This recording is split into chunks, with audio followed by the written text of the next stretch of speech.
On my channel, I will be showing you guys how to have presence when you go into a place, how to evoke a sense of style, and do so effortlessly without it looking like you've tried too much. But guess what? You have the whole paperwork, you have a jotter where you put things down. Hello guys, welcome once again to my channel. Today on my channel, we will be talking about the royal wedding. We'll talk about everything, the glitz, the glamour, even the fashion mishaps. So get ready and let's talk about the royal wedding. OMG.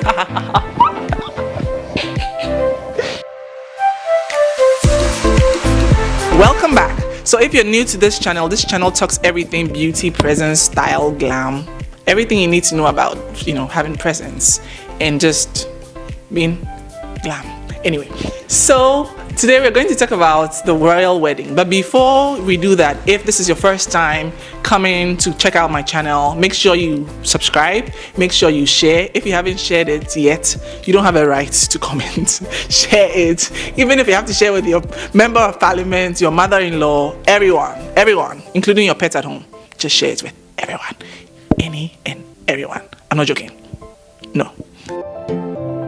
So we're going to talk about the royal wedding. Who else had shivers just watching Meghan come down the aisle? It was like so surreal. One of our very own. Like, who would have ever thought that the royal family would accept one of our own?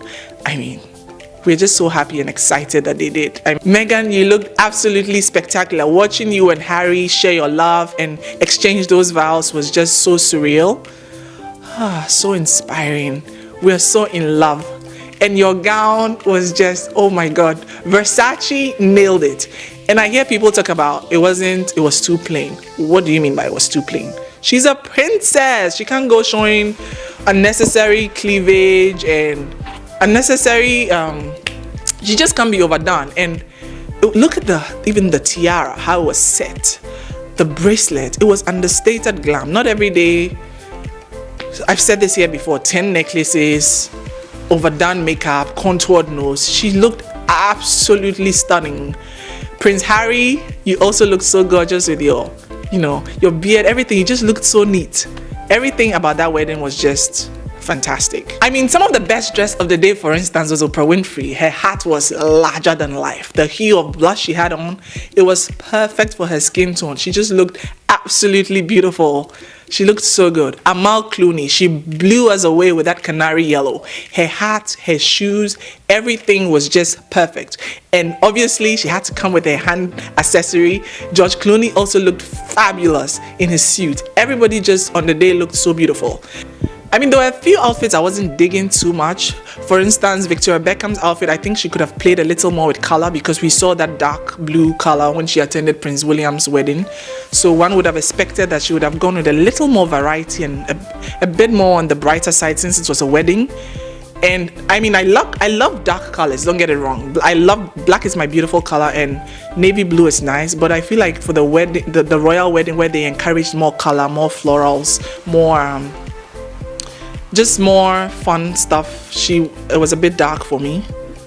But besides that, and then the princesses, Princess Beatrice and Princess Eugenie, I think it's Eugenie, yeah, they did well this time considering what mishaps they had with their fascinators at Prince William's wedding. Besides that, everybody came with their A game, and I was like, I had butterflies the whole time. How did this even happen? It was so inspiring. The whole wedding was just so inspiring.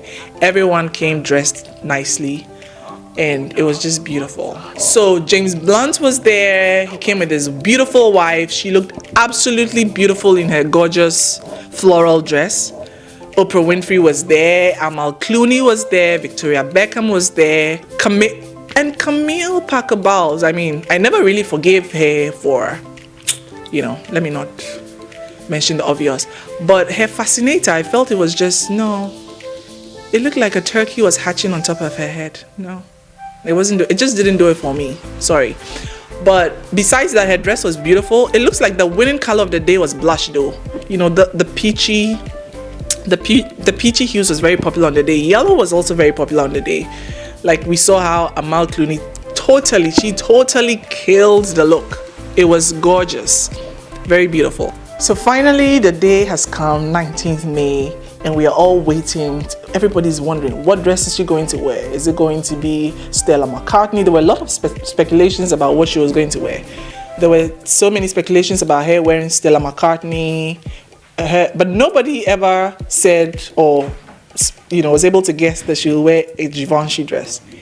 And she finally steps out of the car, and it's like, you could hear the gasps were like, they were audible. You could literally hear everyone literally like, wow, the class, the grace, the way she carried herself, given all of the troubles and everything that had gone on, leading to the wedding day. I feel like she is such a graceful woman.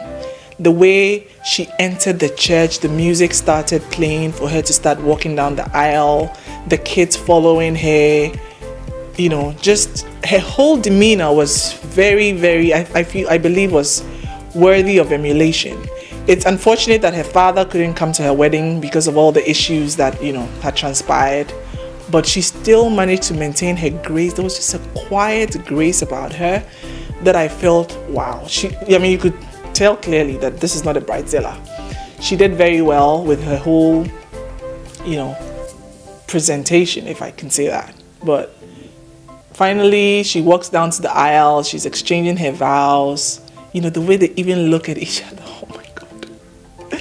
The love. You can tell that this is real. And at the end of the day, you can tell that love really conquers, and love just wins. And you could tell that all of the things that should have brought, should have marred the day, eventually it didn't. So we know for a fact now that love conquers all and love wins. And we can't talk about the royal wedding without talking about the pastor. Like, the guy was just lit, if I should say. The way he delivered the message, his gestures, his tone, he was this isn't one of the sermons that you sleep through. It was very engaging, it was very lively, almost animated, but it was just like the message was getting across, and he spoke about love and how everything in this world that will ever be sustained had to be born out of love and thrive on love. And it was just so inspiring. Everything about the sermon, everything about the message, everything about his delivery was just so inspiring. And I believe that the couple and all who were present had one or two things to take away from the message. It was just beautiful. If we were really going to study this royal wedding compared to others, it seemed very unconventional. From the choir, from the guys who played the orchestra, from basically everything about it, the pastor who preached, it was as if they were trying to inculcate the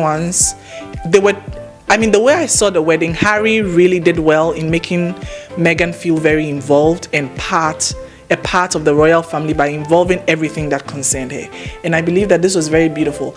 And you notice that the royal family, the core members of the royal family themselves were a bit, when the preaching was going on, I think the guy was a little too animated for them, because you see that, they just looked like, even the pastor who was sitting behind him, if you paid close attention, sometimes the preacher would turn around for motivation, and he was just sitting there stiff. I'm not saying that he didn't agree with the preaching. It's just that how we Africans, when we're in church and the pastor says like bohobium, yes, pastor, preach, you are preaching. There was nothing like that there. Not to say that they are not also spiritual, but everybody and how they take it. But it was something that stuck out to me like a sore thumb. Like they weren't as engaging as it would have been if it was in the church behind my house. Yeah, that's all I'm saying. Oh. It means no worries. And as simple as everything looked, don't forget that there was a lot of planning that went behind this royal wedding. Security everywhere was, under lock and key. Like, you could not drop a pin without being questioned. There was attention to detail. You could tell that, this was something, and the timing. Here in Ghana, they invite you to a wedding at 12, and you think you can go at 3 after the bride has come. Seriously?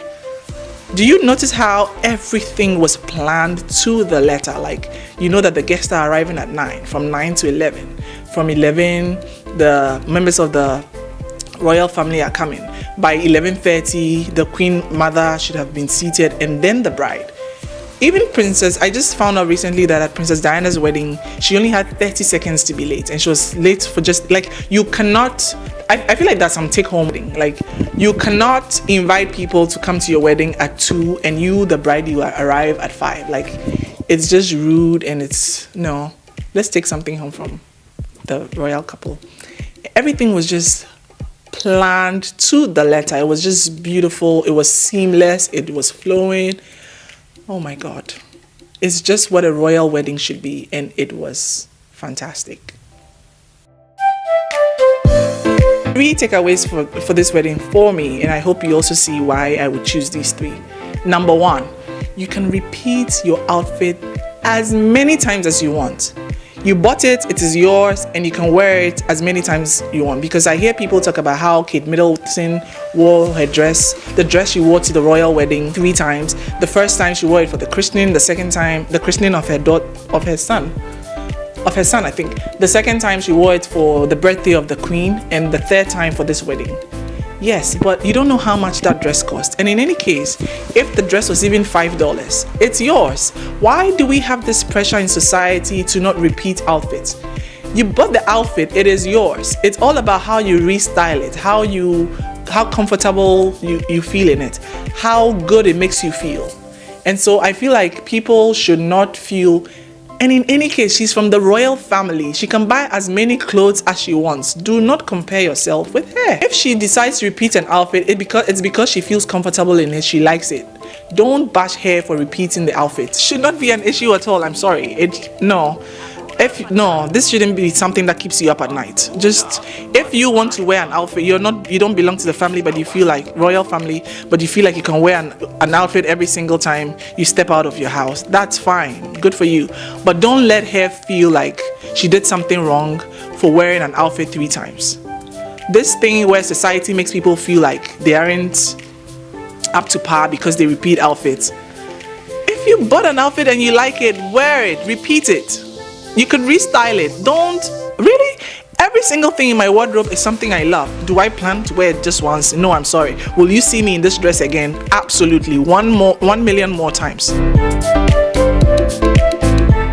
Number 2 of my takeaway from the wedding is family. Family is everything. Family will upset you. Family will annoy you. Family will drag you down. But family is everything.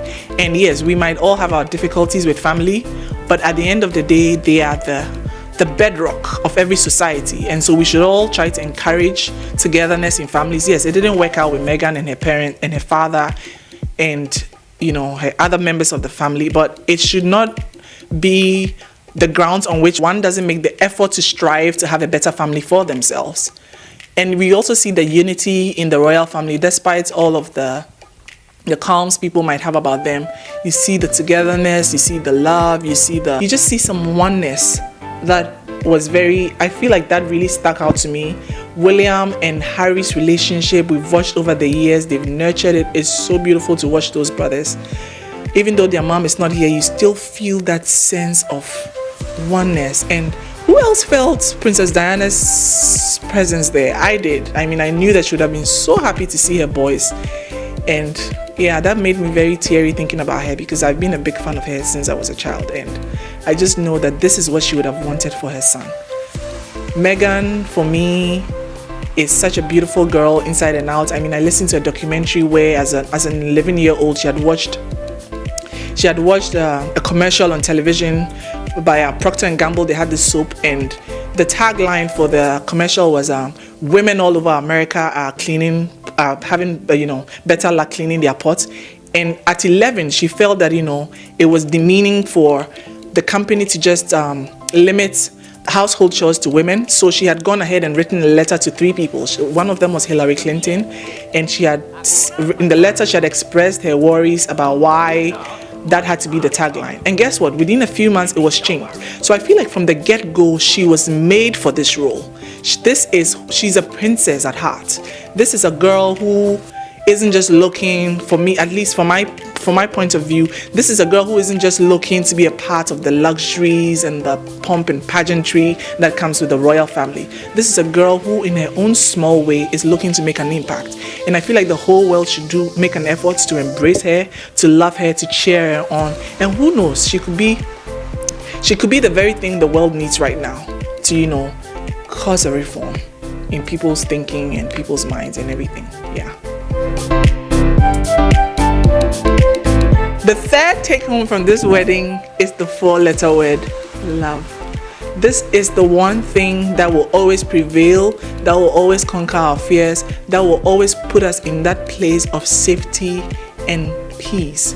And we could see that in this love story. This was a complete fairy tale story from A to Z. You could just tell that they had gone through all of the struggles with family, with critics, with the tabloids, everybody. Even a few days to their wedding, there were shots of people taking shots at her wedding with her ex-husband, And I feel like all of these things could have hampered the final analysis of the wedding, but it didn't. And we all know now that love truly and really conquers all.